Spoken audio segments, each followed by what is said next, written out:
Public private people partnership ఈపీ4 అంటే ఏంటంటే 10% ఉన్నటువంటి వెల్ సెటిల్డ్ ఫ్యామిలీస్ అనేవి 20% ఉన్నటువంటి పేద కుటుంబాలకు ఆర్థికంగా అలాగే వాళ్ళని ఒక గైడ్ చేస్తూ వాళ్ళ యొక్క ఆర్థిక పరిస్థితిని అనేదాన్ని మెరుగుపరచడం. అంటే ఇక్కడ ఈ 10% ఉన్నటువంటి వెల్ సెటిల్డ్ ఫ్యామిలీస్‌ని ఏమంటారంటే మార్గదర్శకాలు అంటే గైడ్ అంటారు. అలాగే ఈ లబ్ధిదారులు ఎవరైతే ఉన్నారో వాళ్ళని బంగారు కుటుంబం అని అంటారు. ఇక్కడ ప్రభుత్వం అనేది ఈ మార్గదర్శకుల్ని అలాగే ఈ బంగారు కుటుంబాలని ఒక చోట చేర్చి వాళ్ళకి లబ్ధిదారులకు లబ్ధి చేకూర్చేలాగా చేయడానికి ఈ మధ్యవర్తిలాగా ఈ ప్రభుత్వం అనే దాన్ని యాక్ట్ చేస్తుంది.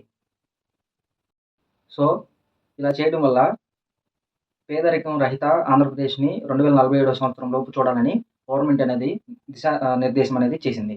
అయితే ఇలాంటి ఒక ఇనిషియేటివ్ చేసినందుకు మనం మన సీఎం అయిన చంద్రబాబు నాయుడు గారిని ఖచ్చితంగా అభినందనలు తెలపాలి. అలాగే కృతజ్ఞతలు తెలుపుకోవాలి.